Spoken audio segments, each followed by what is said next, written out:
Assalamualaikum warahmatullahi wabarakatuh. Perkenalkan, kami dari kelompok bioenergetika yang beranggotakan Teresia Natasha dan Yoga Sukmana akan mempresentasikan hasil kerja kelompok kami.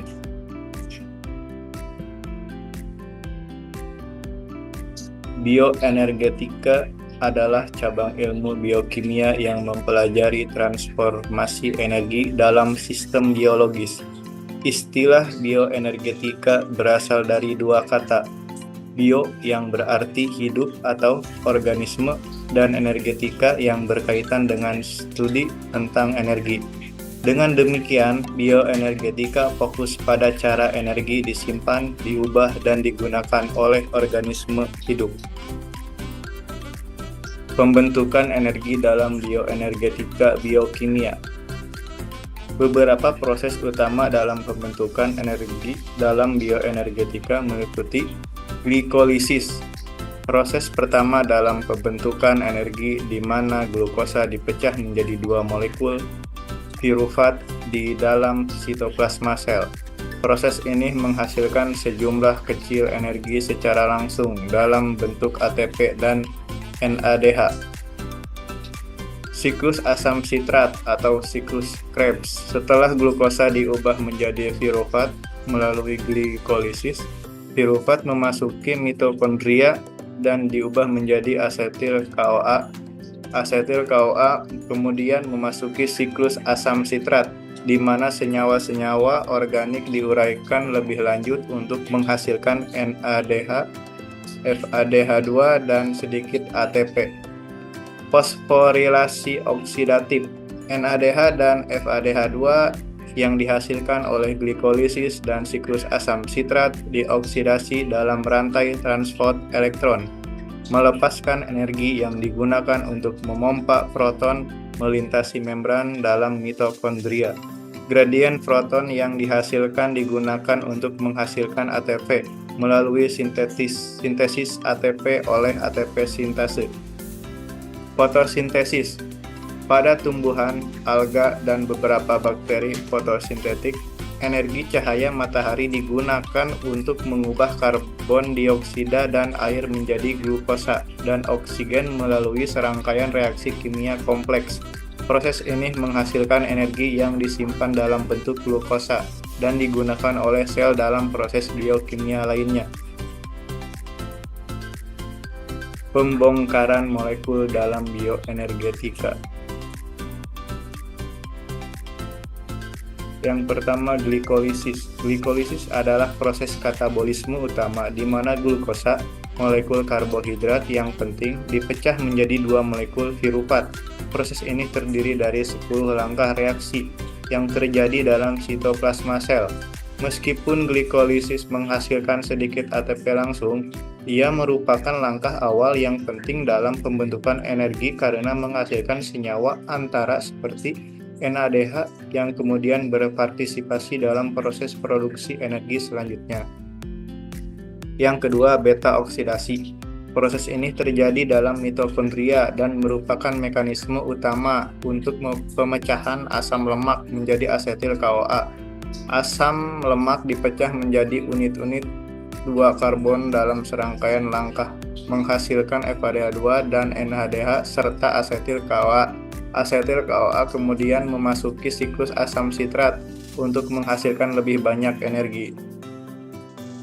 Yang ketiga, siklus asam sitrat atau siklus Krebs, juga dikenal sebagai siklus oksidatif asam sitrat. Ini adalah serangkaian reaksi di dalam mitokondria yang menghasilkan energi melalui oksidasi asetil CoA menjadi karbon dioksida. Selama proses ini, NADH dan FADH2 dihasilkan dan kemudian akan digunakan dalam fosforilasi oksidatif untuk menghasilkan ATP. Yang keempat, ada fosforilasi oksidatif, proses terakhir dalam pembongkaran molekul dan merupakan mekanisme utama di mana sel-sel menghasilkan sebagian besar ATP, NADH, dan FADH2 yang dihasilkan selama glikolisis. Beta oksidasi dan siklus asam sitrat dioksidasi dalam rantai transport elektron di dalam mitokondria. Energi yang dilepaskan selama proses ini digunakan untuk memompa proton melintasi membran dalam mitokondria, menghasilkan gradien elektrokimia yang akhirnya digunakan untuk menghasilkan ATP melalui ATP sintase.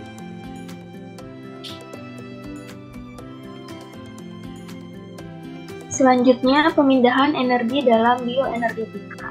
Pemindahan energi dalam bioenergetika mengacu pada proses transfer energi dari satu molekul atau sistem lainnya. Beberapa mekanisme utama pemindahan energi dalam bioenergetika meliputi yang pertama, pemindahan energi melalui transfer elektron. Salah satu cara utama di mana energi disimpan dan dipindahkan dalam sel adalah melalui transfer elektron. Ini terutama terjadi selama fosforilasi oksidatif di dalam mitokondria. Pada proses ini, energi yang tersimpan dalam elektron yang diambil dari molekul seperti NADH dan FADH2 ditransfer melalui serangkaian protein kompleks dalam rantai transport elektron. Energi dari transfer ini digunakan untuk memompa proton melintasi membran dalam mitokondria, menciptakan gradien elektrokimia yang kemudian digunakan untuk menghasilkan ATP. Yang kedua, ada pemindahan energi melalui molekul pemindahan. Molekul seperti ATP atau adenosin trifosfat dan NADH atau nikotinamide adenin dinukleotid berfungsi sebagai pemindah energi dalam sel.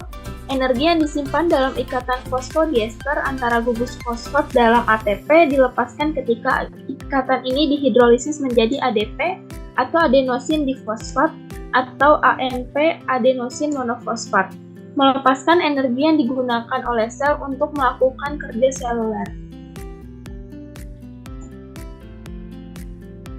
Yang ketiga, ada pemindahan energi melalui transduksi sinyal. Selain transfer energi kimia, sel juga menggunakan energi untuk mentransduksi sinyal dan mengatur fungsi-fungsinya. Proses ini sering melibatkan perubahan struktur molekuler dalam respons terhadap stimulus eksternal, seperti hormon atau sinyal kimia lainnya.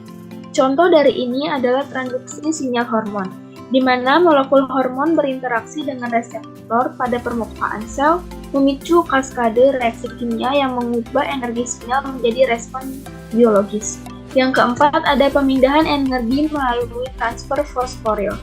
Beberapa reaksi biokimia menghasilkan energi dengan mentransfer gugus fosfat dari molekul donor fosfat ke molekul penerima.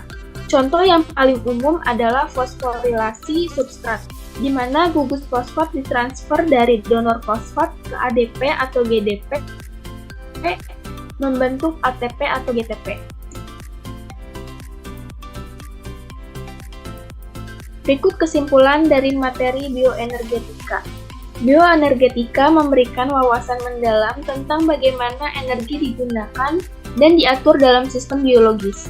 Pemahaman yang kuat tentang bioenergetika memungkinkan para ilmuwan untuk mengembangkan terapi baru, meningkatkan pertanian, dan memahami berbagai aspek biologis yang mendasari kehidupan.